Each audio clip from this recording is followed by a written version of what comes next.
Is there any special thing you want to discuss? Apakah ada topik khusus yang kalian ingin diskusikan?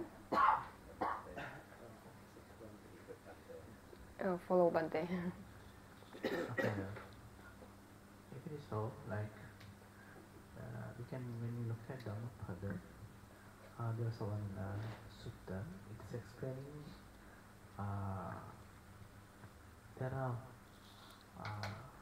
four the rare thing in the world. Jadi ketika kita lihat di Dhammapada itu ada menjelaskan 4 hal yang langka di dunia. So the first one is like, and Pali mentioned like Ticho Manuspatlago. It means that gaining human life is very rare. Getting a human life is very rare.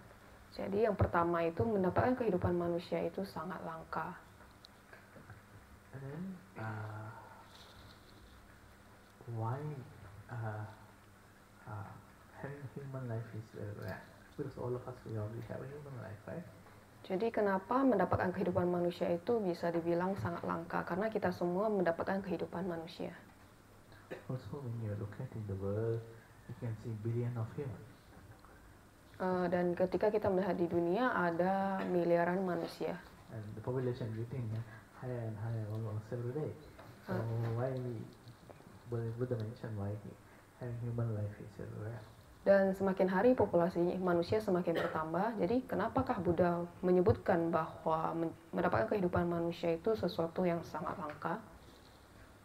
So the Buddha mentioned like once when someone have a human life, then again the possibility of having human life is very rare. Jadi sekali kita mendapatkan kehidupan manusia, untuk mendapatkan kehidupan manusia berikutnya itu langka. So when you look at if someone can see the journey of our samsara, then we can notice, right? Then getting human life are not easy thing. Jadi ketika kita melihat perjalanan kita di samsara, kita akan menyadari bahwa mendapatkan kehidupan manusia itu sangat susah. In Buddhist teaching, they gave a wonderful example. I don't know whether you have ever heard about this or not. Jadi di ajaran Buddha memberikan satu contoh. Bante tidak tahu apakah kalian sudah pernah mendengarnya atau tidak. Okay, it is explained. The Buddha gave an example, right? It's explaining. Farmer when he do farming. Last time they use he used to plug in the paddy field. So that time he used 2 cow.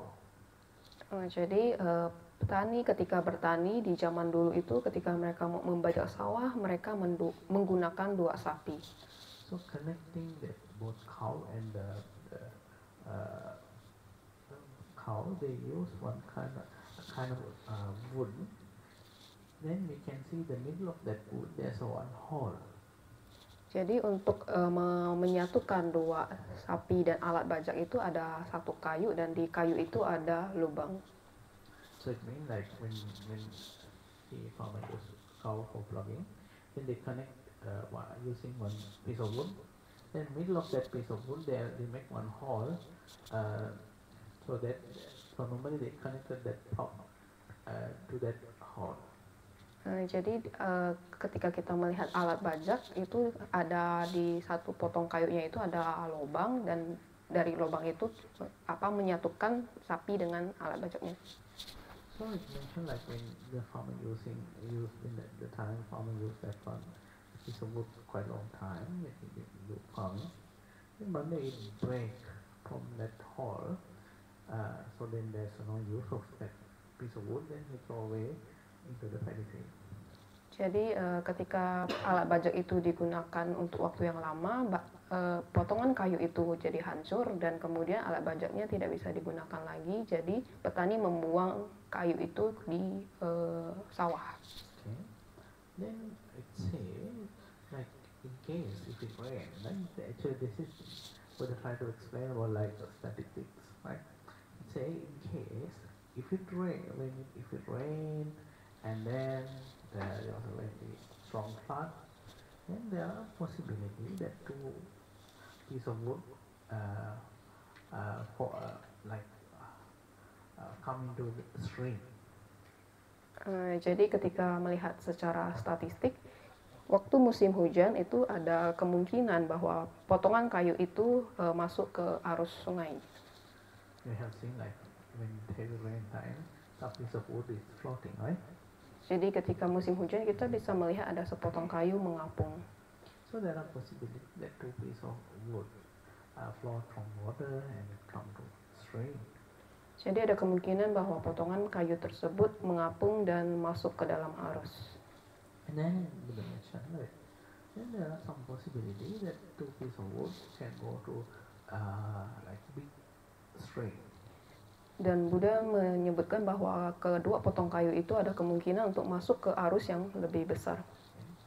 Then don't forget there are million of chance that piece of wood get damaged and decay in the paddy field or in the stream. Ada kemungkinan kerusakan itu di arus. Okay, then after that there are some chances, small chance that two piece of wood go to river. Jadi ada kemungkinan yang kecil kedua potong kayu itu masuk ke sungai. Then there are very rare chance that two piece of wood go to ocean. Dan kemungkinan yang lebih langka lagi kedua potong kayu itu untuk masuk ke samudra. And then mention like okay, then after the two piece of wood go into the ocean, then there are some chances right, to move that two piece of wood in the ocean and move here and there. Jadi ketika kedua potong kayu itu masuk ke samudra, jadi ada kemungkinan bahwa kedua potong kayu itu berpindah dari satu tempat ke tempat lainnya. Then one moment, that two piece of wood, when it's moving inside the ocean, then there are very rare chance to connect each other, the two piece of wood, in one single moment. Jadi ketika kedua potong kayu ini mengapung di samudra, ada kemungkinan yang sangat langka bahwa kedua potong kayu ini bisa menyatu bersama di satu momen. On that specific moment, if a turtle who used one-eye blind turtle who used to come to the ocean every 100 years, he might come to the come top of the ocean, and he may have a chance to see the sky through that hole. Jadi di samudra itu ada kura-kura, jadi setiap 100 tahun sekali kura-kura itu akan muncul ke permukaan dan melihat langit melalui lubang dari kayu tersebut. Then I can see like how rare, how possible this kind of thing happen. Jadi kita bisa melihat bagaimana kemungkinan untuk hal ini terjadi. So like Buddha mentioned like compare with that, having human life is very rarer than that. Jadi dibandingkan dengan hal tersebut, mendapatkan kehidupan manusia itu jauh lebih langka. So it say like, so in that example also Buddha explain like, so human life is extremely rare. Jadi Buddha menjelaskan bahwa mendapatkan kehidupan manusia itu sangat-sangat langka. And also like when you look at Samyutta Nikaya, there is some kind of sutta called, there are few sutta, it's explaining when they take very small amount of soil into his top of his nail, and he asks from the monk, can you compare this whole earth and the small amount of soil which is top of my nail? Jadi di Samyutta Nikaya, Buddha ada menjelaskan bahwa ketika Buddha mengambil sedikit tanah di salah satu jari beliau dan kemudian beliau menanyakan kepada biku, bisakah membandingkan secuil tanah ini dengan tanah yang ada di dunia ini? Then the Buddha mentioned like, and then the monk said to Buddha, oh Bhante, you cannot compare this whole earth and the small amount of soil, right? Jadi bantainya bilang ke Buddha bahwa tidak bisa dibandingkan tanah yang ada di dunia ini dengan secuil tanah yang ada di tangan Buddha. So the monk said like, you cannot compare these two, right? we should not compare these two. Jadi kita tidak seharusnya membandingkan kedua ini. Then the Buddha mentioned like after in this human world, when a human being after their death, the possibility of chances to born in either human life or Devara, the amount of human, the percentage, such a quite similar to that the whole earth and then the small amount of soil in top of his name. Jadi Buddha menjelaskan bahwa ketika manusia di kehidupan ini meninggal dan kemungkinan untuk bisa lahir lagi menjadi manusia di kehidupan berikutnya itu perbandingannya seperti tanah yang ada di bumi ini dan tanah yang ada di tangan Buddha.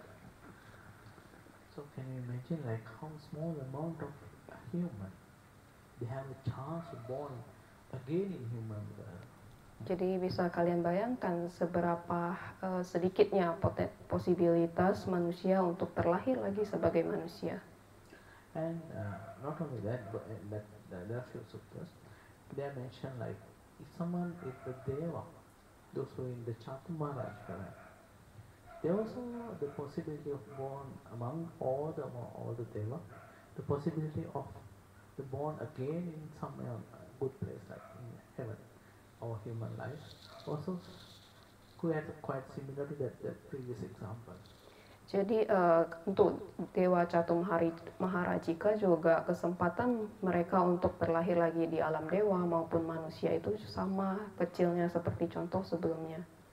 So also it say like not only Catum Maharajika, Yama, Tusita, Nimam, Rati, Parmenta, Vasavati. You compare when you look at all the Devaras, all of them after they died, the then again those who born in heaven also same example. Jadi untuk alam dewa yang kedua sampai ke-6 juga sedikit kesempatannya untuk mereka bisa terlahir kembali ke tempat yang sama. So in this way you can see that among in this human world very rare to gain human life. Jadi kita bisa melihat bahwa langka sekali kesempatan untuk bisa mendapatkan kehidupan manusia ini. So we got that chance to be born as a human in this life. Jadi kita mendapatkan kesempatan untuk terlahir sebagai manusia di kehidupan ini. So when you look at the world, like of course, like all of us are similar, right? Sometimes we have, when some people are poor or rich, we have some sickness and all that, but still we are born as a human. Dan kita bisa melihat bahwa di dunia ada manusia yang miskin, ada juga yang kaya, ada yang sakit, ada yang sehat, tapi tetap kita terlahir sebagai manusia. And then we got that rare chance. Dan kita mendapatkan kesempatan yang langka itu. So like normally in our mind, we always compare. We used to compare, right? Even like we compare with others, and we always used to think like, I don't have this and that, right? Dan pikiran kita mempunyai kebiasaan untuk membandingkan diri sendiri dengan orang lain, dan kita akan berpikir bahwa kita tidak mempunyai ini dan itu. So then after when you compare, then you used to think like, if I wish I had this and that. Normally most of the time we used to think about material things. You always think, I wish I have this and that. Jadi ketika kita mulai membandingkan diri sendiri dengan yang lainnya, kita akan muncul keinginan untuk semoga saya mempunyai barang ini, dan seringkali kita menginginkan hal-hal material. But have you ever compared the life with animal world or the pet world? Pernahkah kita membandingkan kehidupan manusia kita dengan alam binatang maupun alam peta? Okay, then say we cannot see pet world, but still we can compare it to animal world in our life, right? Ya, kita tidak bisa melihat alam peta, tapi kita bisa melihat alam binatang. Apakah kita pernah membandingkan kehidupan kita sebagai manusia dengan alam binatang? Have you ever thought like when you see a lot of animal, like a lot of insects you can see, right? And there are a lot of many type of animals you can see. Have you ever compare this insect or this mosquito? What kind of wonderful life I have? Jadi kita bisa melihat banyak jenis binatang, termasuk juga serangga-serangga. Pernahkah kita membandingkan kehidupan kita sebagai manusia dengan serangga-serangga tersebut, dan berpikir bahwa betapa luar biasanya kehidupan kita sebagai manusia. So if we start to compare in this way, every day we can admire our life. Dan ketika kita bisa mulai membandingkan kehidupan kita dengan alam binatang, kita akan mulai merasakan rasa syukur terhadap kehidupan kita. So if you start to compare in this way, then every day you will start to see how wonderfully like being human, having human life. Dan ketika kita terus merenungkan seperti ini, kita akan semakin memahami betapa luar biasanya kita bisa mendapatkan kesempatan untuk menjadi manusia. Sometimes in our life we used to say like, I don't have this and that, I lose this and that, and I'm depressed, I worry. So this is you should think a lot, but at that moment if you can compare how wonderful this human life is, what kind of gift you already had, then it helps to overcome lot of sadness inside our mind. Jadi kita sering berpikir bahwa kita tidak memiliki ini dan itu, terus juga depresi, banyak kekhawatiran. Tapi ketika kita mulai membandingkan kehidupan kita seperti ini dengan alam binatang, kita akan mulai bisa lebih bersyukur dan mengatasi segala kesedihan dan perasaan-perasaan yang tidak menyenangkan. Can remind what the Buddha said, like, getting human life is very rare. I got that rarest chance in this time. Jadi kita mengingat apa yang Buddha ajarkan kepada kita bahwa mendapatkan kehidupan manusia itu langka, dan saya mendapatkan kesempatan yang langka tersebut. And then the second one to mention, like Kichang Machan Jivita. Kichang Machan Jivita mean like the human life is very extremely rare, and then but human life also finish very fast. Jadi yang kedua itu Buddha menjelaskan bahwa mendapatkan kehidupan manusia itu langka, tapi kehidupan manusia juga selesainya cepat. So if you remind your school time, you feel like it's a few years ago, right? Dan ketika kita mengingat masa-masa sekolah kita itu hanya beberapa tahun. When you remind your past, like even though it's already 20 years past, maybe 30 years past, but when you remind it, but you might feel like it's not so long. Dan walaupun itu sudah berlalu 20 tahun atau 30 tahun yang lalu, tapi ketika kita ingat kembali, kita merasa kok itu tidak lama. And then like until now, we have a lot of things to do. We are very busy doing this and that, like for doing for many things, like for our family, for others. So you see, the time is finishing faster. Dan sekarang kita banyak melakukan segala hal di kehidupan kita untuk keluarga, untuk yang lainnya, dan dengan begitu kita merasa bahwa waktu itu berlalu sangat cepat. Like when we check our past, right? A lot of time already passed. So, but when you check what really we did in that time, nothing special, right? Jadi ketika kita mengingat kembali masa lalu kita dan kita mengecek kembali apa yang sudah kita lakukan di masa lalu, kita menyadari bahwa tidak terlalu banyak hal berguna yang kita lakukan di masa lalu. So without informing us, without knowing, the time already gone. Jadi tanpa kita ketahui, waktunya sudah berlalu. And like say sometimes all of us, when we look at our past, we should pay attention to the thing we worry, the thing we sad, or the thing we do did for others. When you look at that all these things, many incidents, we know we spend a lot of time for that. Jadi ketika kita melihat di masa lalu, kita khawatir, kita sedih, dan ketika kita renungan kembali bahwa kita sudah membuang banyak waktu untuk hanya bersedih atau khawatir. And then if you consider if you think about all these incidents, if you think about what I get doing spending all the time for this and that. Jadi ketika but you didn't get anything, right? Jadi ketika kita merenungkan apa yang sudah kita lakukan di masa lalu, kita akan menyadari bahwa apa yang saya dapatkan dengan saya mengalokasikan waktu sebanyak itu untuk melakukan hal-hal tersebut. Kita tidak mendapatkan apa-apa kan? Can you imagine if someone is about to die, right? If they pay attention to their life, they also have done a lot of things. Mhm. And then if you ask them, like, if you can go back to your life again, how many unnecessary, how many things you will not going to do, then they will say many things, right?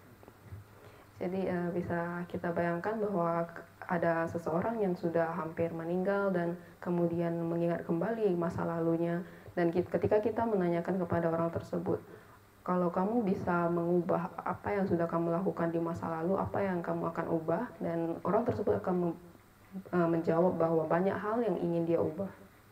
But still, like, as a human, we are spending our rare chance, rarest chance, sometimes for the unnecessary thing.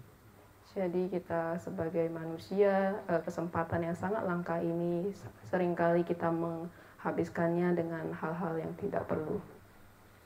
So if you look at that, according to Buddhist teaching, if you think about our past, right, we also got uncountable human life when we came in samsara. Jadi ketika kita melihat di ajaran Buddha, kita melihat masa lalu kita di samsara ini, sesungguhnya kita mendapatkan sangat banyak sekali kesempatan menjadi manusia. So we got that rarest chance many times. Jadi kita mendapatkan kesempatan yang sangat langka itu berkali-kali. But we didn't use that time. Tapi kita tidak menggunakan waktu tersebut. So this is the reason still we are in samsara. Itulah alasan kenapa kita masih di samsara. So when you look in the Samyutta Nikaya, it's explaining like if you can this samsara, the journey of samsara, we cannot show a starting point. Jadi so long. Jadi di Samyutta Nikaya kita bisa lihat bahwa Buddha ada menjelaskan bahwa kalau kita melihat samsara ini, kita nggak bisa menemukan awalnya karena sudah terlalu panjang.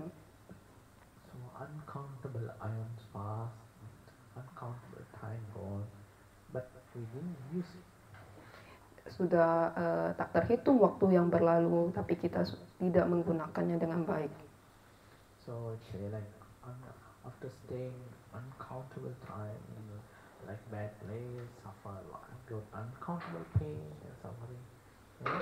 But very rare we got human life, but we didn't use it.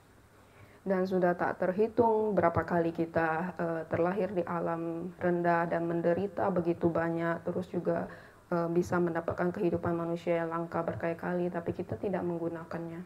So why we didn't do that? Because we had ignorance so badly inside our mind. Kenapa itu bisa terjadi? Karena kita mempunyai kebodohan batin. So that ignorance caused us not to do wholesome thing into the right view. It caused us to come this long journey of samsara. Jadi kebodohan batin tersebut menyebabkan kita tidak melakukan hal yang baik dengan pandangan benar, sehingga itu membuat kita masih ada di samsara ini. So still even today, we already had a wonderful life. As a human, we born as a human, but the time is passing very speed, very quickly, right? Jadi sekarang kita mendapatkan kehidupan manusia yang luar biasa, tapi waktu juga berlalu sangat cepat. And if you don't invest this time, then you're going to lose this human life very fast. Jadi ketika kamu tidak menggunakan waktu ini, maka kamu akan kehilangan kehidupan manusia ini dengan sangat cepat. And then the third one of the Buddha mentioned, like listening Buddha's talk is very rare. Jadi yang ketiga adalah mendengarkan ajaran Buddha itu sangat langka. Okay, let's say in the world, even today, like there are a billion of people in the world, but how many people they have a chance to listen Buddhist teaching?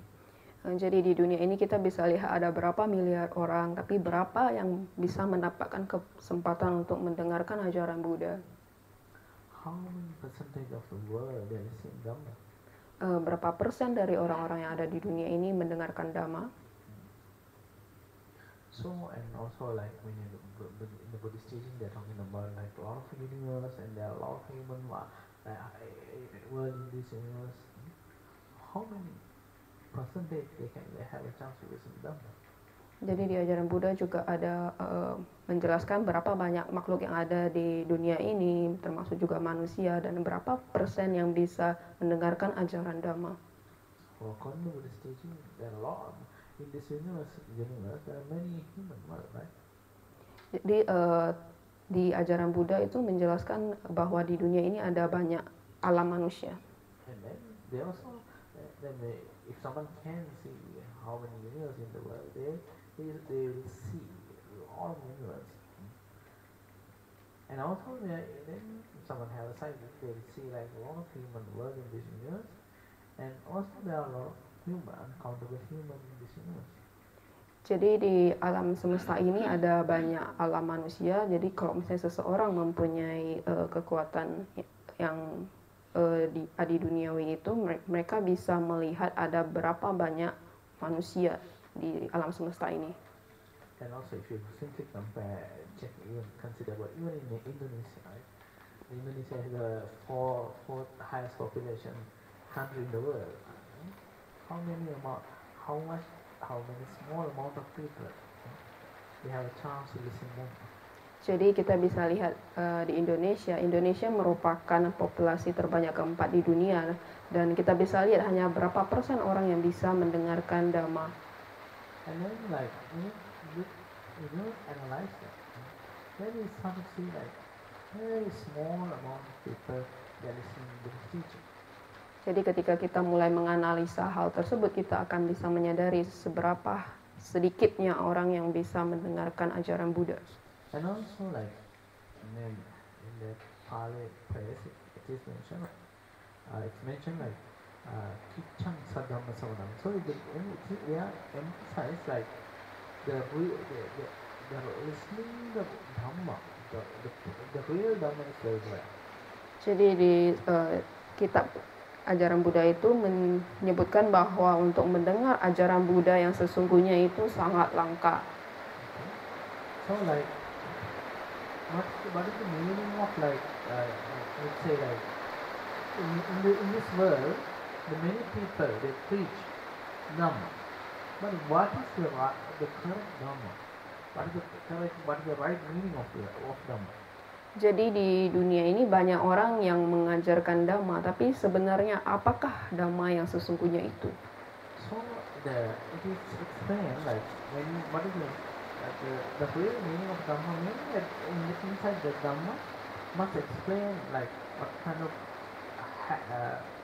what is the attachment, what kind of attachment human has about the sensual things. Jadi di ajaran Dhamma yang sesungguhnya itu menjelaskan apakah kemelekatan yang manusia punya terhadap objek-objek indrawi. Okay. And then what kind of disadvantage of the sensual pleasure? Dan apakah kerugian dari mempunyai kemelekatan terhadap hal-hal duniawi itu? And also we need to explain like how to go away from this attachment and how to improve the mind until attaining Nibbana. Dan juga di ajaran Dhamma yang sesungguhnya mengajarkan bagaimana kita terbebas dari kemelekatan ini dan juga sampai mencapai Nibbana. So it means like the real Dhamma always explaining the path. Ajaran Dhamma yang sesungguhnya itu selalu menjelaskan jalannya. And then the path at the same time it's explaining the practice. Setelah menjelaskan jalannya, kemudian juga menjelaskan cara mempraktekkannya. If you hear about like how to improve your business and how to win the lottery and all these things, this is not going to be real. This what? This kind of thing not going to be real Dhamma. Kalau kalian mendengarkan bagaimana untuk meningkatkan bisnis kalian dan mendapatkan penghasilan yang lebih banyak, ini bukan Dhamma yang sesungguhnya. But you know, many people they like to listen all these things, right? Dan kalian tahu banyak orang suka mendengarkan hal ini. If I announce today, I'm going to explain how to do business and earn money, then you will see many people in this place, and they are, I think, there no space even inside this building. Jadi ketika kalau misalnya Bante membuat pengumuman bahwa akan menjelaskan bagaimana berbisnis dan mendapatkan uang, kalian akan melihat banyak orang di tempat ini dan mungkin sampai tidak ada tempat yang untuk orang duduk. So when it comes to the real Dhamma, only few people they feel like listening. Jadi ketika itu datang kepada Dhamma yang sesungguhnya, itu hanya sedikit orang yang mau mendengarkannya. Because those who really feel like to practice, right? They have urge to train their life. These are the people they used to listen Dhamma. Jadi hanya ada sedikit orang yang mempunyai keinginan untuk mempraktekkan Dhamma. Jadi karena mereka ingin mempraktekkan Dhamma ini, maka mereka mendengarkan ajaran Dhamma. So this is the reason it's explaining like listening Dhamma is very rare in the world. Jadi ini adalah alasannya kenapa mendengarkan ajaran Dhamma yang sesungguhnya adalah langka. So you can see the Buddhism still exists. How many small percentage of human they are listening? Dan kita bisa lihat sekarang Buddha Sasana masih ada berapa persen orang yang mendengarkan ajaran Buddha ini. And then when the Buddhism disappear, then do they have a chance to listen Dhamma? Ketika Buddha Sasana sudah menghilang, apakah mereka ada kesempatan untuk mendengarkan ajaran Buddha? So when sometimes the Buddha Sasana also very rare, then that time there's no way to listen to Buddhist teaching. Jadi kita lihat Buddha Sasana juga sangat langka, dan ketika Buddha Sasana sudah tidak ada, itu sama sekali tidak ada kesempatan bagi seseorang untuk mendengarkan ajaran Buddha. So this is the reason Buddha mentioned like the chance to listen Dhamma also very rare. Jadi ini alasannya Buddha menjelaskan kenapa bahwa mendengarkan ajaran Dhamma yang sesungguhnya adalah hal yang langka. So when the time we have a chance to listen Dhamma, then it's explain how to understand your mind, how to analyze your mind, how to develop your mind. All these things explain when you listen. When you can get all this information by listening to Buddhist teaching. Jadi ketika jadi Dhamma yang sesungguhnya itu menjelaskan bahwa bagaimana kita memperhatikan batin kita, menganalisa batin kita, kemudian bagaimana kita terbebas dari kekotoran batin, ini hanya bisa kita dengarkan di ajaran Buddha. So without getting that information, it's not possible to attain enlightenment. Jadi tanpa kita mendapatkan informasi-informasi tersebut, itu nggak ada kemungkinan buat kita untuk mencapai pencerahan. So it's like even Buddha not born in the world, there are some people they have a power potential to attain enlightenment, but as they don't get the Dhamma, then again and again they go into samsara. Ketika Buddha tidak lahir di dunia ini, walaupun ada orang-orang yang mempunyai potensi untuk mencapai pencerahan, tapi karena mereka tidak mendengarkan ajaran Dhamma yang sesungguhnya, maka mereka masih terus terlahir lagi dan lagi di samsara ini. So even though you already fulfill your parami to attain arahantship, but still if you don't meet Buddha, then there's no way to attain arahant. Jadi contohnya misalnya kalian sudah memenuhi semua parami kalian dan kalian mempunyai potensi untuk mencapai arahat, tapi kalau kalian tidak bertemu dengan Buddha, itu kalian nggak mungkin bisa mencapai arahat. Then again and again they go samsara and they meet Buddha. Jadi kalian akan terlahir lagi dan lagi sampai kalian bisa bertemu dengan Buddha. And then the fourth one, the fourth one is Buddha, like appearing Buddha in the world is very rare. Jadi yang keempat adalah kemunculan Buddha di dunia adalah hal yang langka. Okay? So this is the rarest thing in the world. Jadi ini adalah hal yang paling langka di dunia ini. Okay, let's see. How rare this is? Seberapa langkakah hal ini? Okay. You know, like we heard about our Gautama Buddha, he got first prophecy from Dipankara Buddha. Jadi kita lihat Buddha Gautama kita itu ketika pertama kali mendapatkan ramalan pasti itu dari Buddha Dipankara. Right? And then after that, he met 24 Buddha. Kemudian beliau bertemu dengan 24 Buddha. And he got prophecy again and again, only from 24 Buddha. Then he again Buddhahood. Jadi beliau mendapatkan ramalan pasti lagi dan lagi dari 24 Buddha tersebut, baru akhirnya beliau sendiri mencapai kebudahan itu. You know when after he got first prophecy from Dipankara Buddha, how long he had to come to the samsara journey to attain Buddhahood?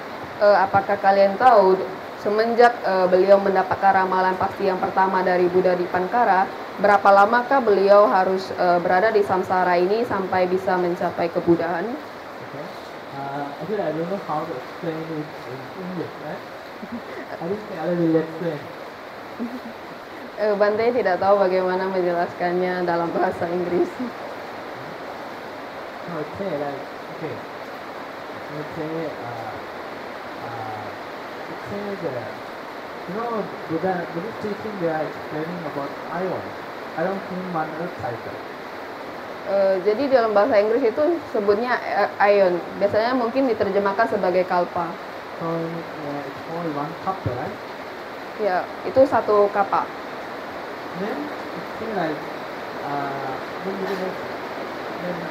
the time is like 4 asankya kappa. 4 asankya kappa means 1 asankya, it has 140 zeros. 140 zeros. Oh, waktu Buddha mengumpulkan parami itu kan 4 asankya, 1 kapa ya. 1 asankya itu nolnya ada 140. Okay. So it means like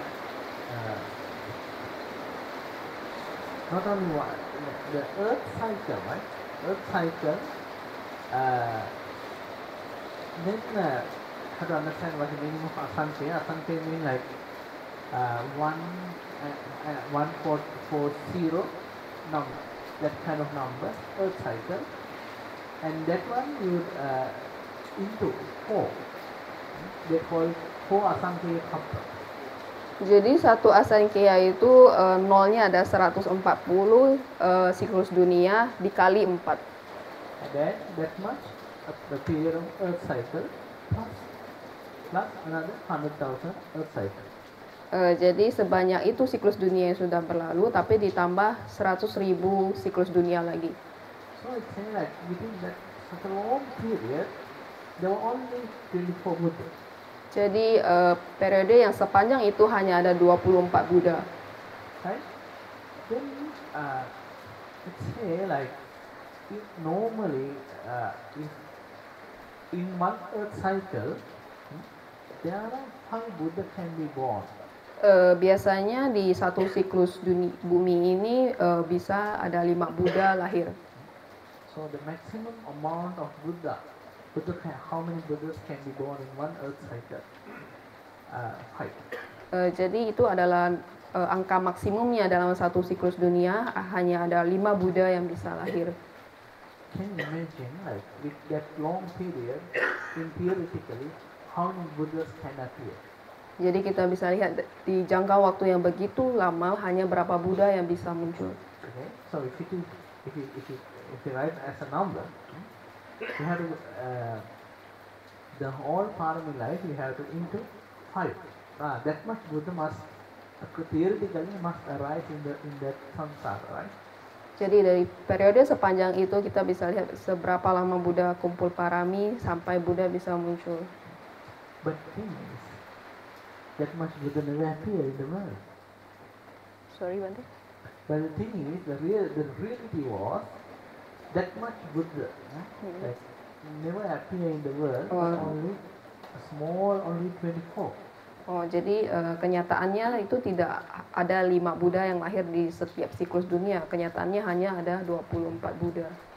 So normally one ion, you can get many human life, even though human life is very rare. Biasanya di satu kalpa itu kita bisa mendapatkan sangat banyak kehidupan manusia, walau kehidupan manusia itu sangat langka.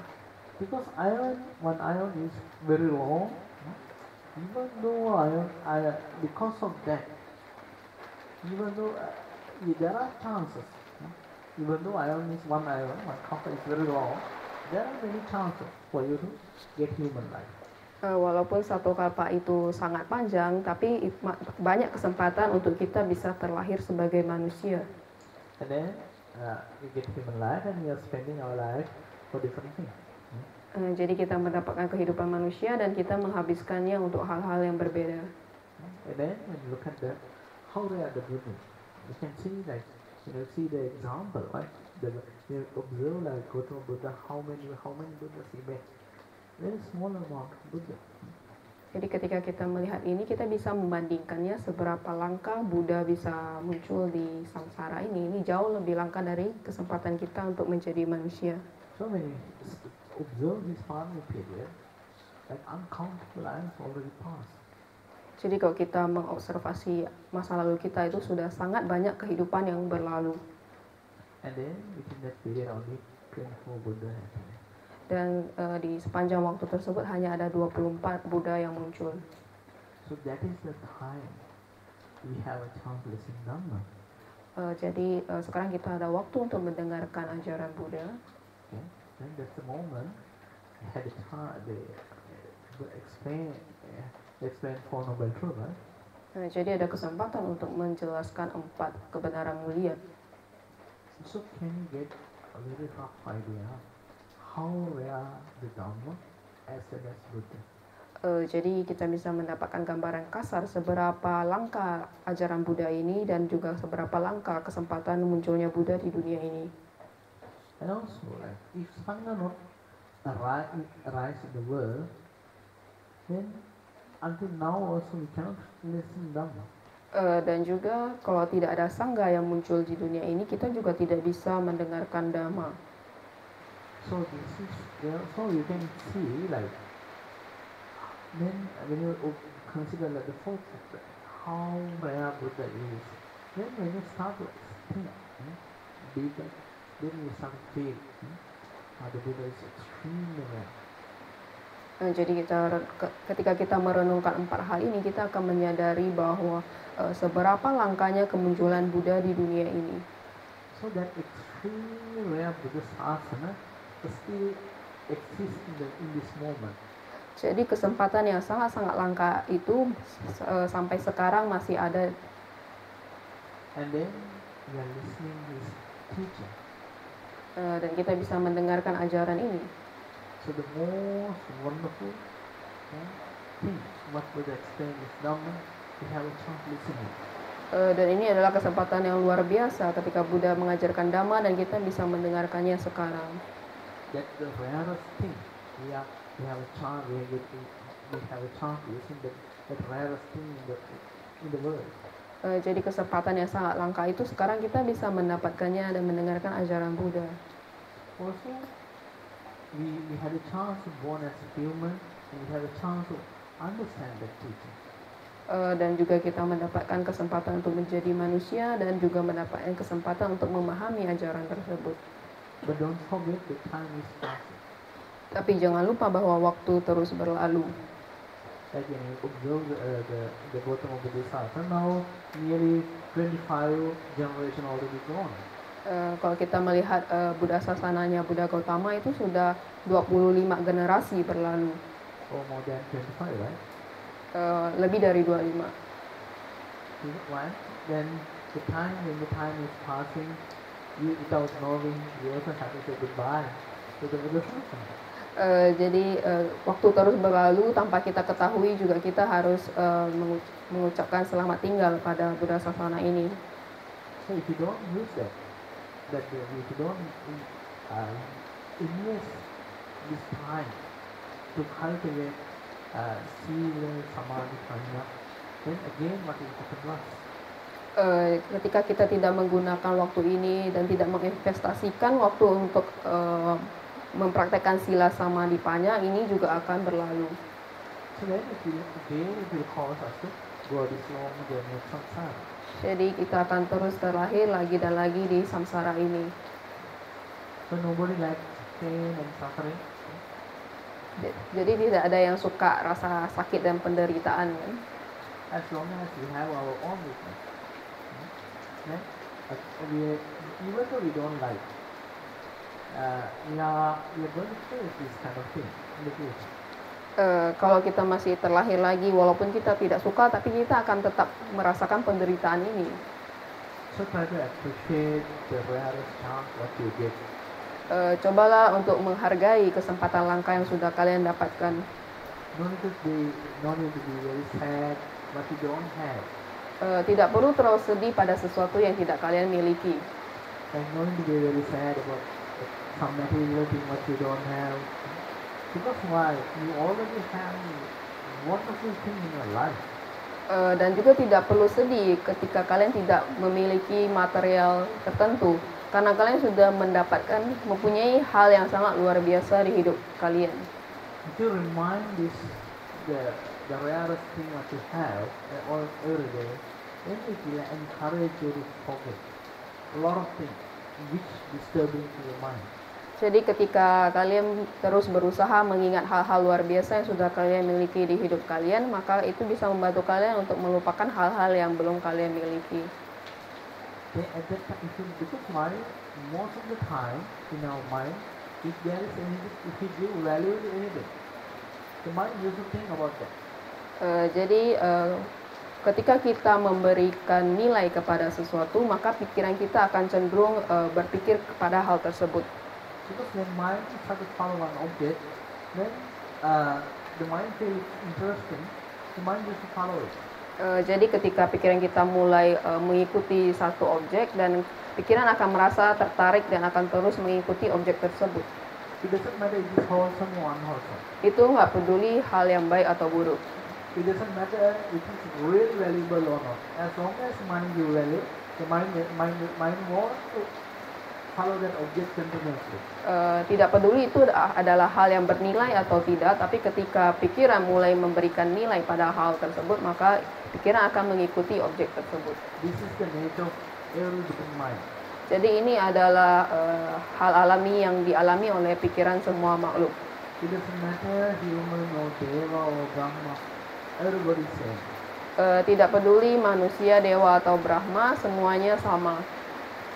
Even deva he think about all the sensual pleasure what he have, then if he give value to that, even though he is born as a deva, still the mind needs to follow only sensual pleasure. Jadi ketika dewa memberikan nilai pada hal-hal kesenangan indriawi, maka pikiran mereka akan mengikuti hal-hal yang berkaitan dengan kesenangan indriawi tersebut. So that is the reason, like most of deva after they die, they are born in head and forehead. Jadi itulah salah satu alasannya kenapa ketika dewa meninggal mereka akan terlahir di neraka. And they also don't have the Buddhist teaching, right? They also don't have a chance to listen to Buddhist teaching. So they also develop the lobha, the craving inside their mind. So it causes them to go again and over again. Jadi mereka ketika di neraka itu tidak mendapatkan kesempatan untuk mendengarkan ajaran Buddha, dan keserakahan mereka juga meningkat, maka mereka akan terus terlahir di alam bawah. I compare it Devaland, the material thing what they have. In human life we have nothing. Jadi kalau kita mau bandingkan dengan hal-hal material yang ada di alam dewa, yang di alam manusia itu sama sekali tidak ada apa-apanya. But we have something very special. Tapi kita mempunyai hal yang sangat spesial. What is that? That is the Saddhamma, and now we already in the Buddha-sasana. Hal yang spesial tersebut adalah ajaran Dhamma yang sesungguhnya ini, dan kita sekarang berada di masa adanya Buddha Sasana.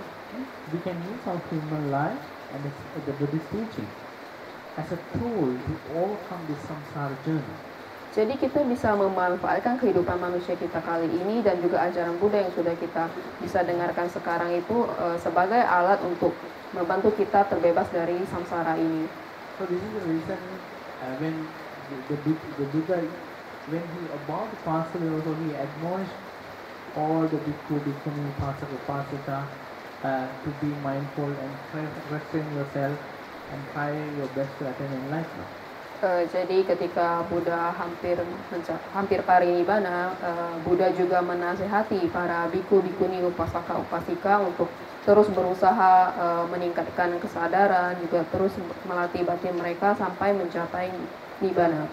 So I wish all of you to fulfill your dharma and improve your sila, samadhi, and use this, the Buddha Shasana, take the maximum usage of this Buddha Shasana and attain final realization of Nibbana. Jadi Bante berharap bahwa kita semua bisa memanfaatkan kesempatan di Buddha Sasana kali ini, memenuhi parami kita, berlatih sila samadhipanya dan pada akhirnya mencapai nibbana. Okay, if you have any question. Jadi ada yang mau bertanya?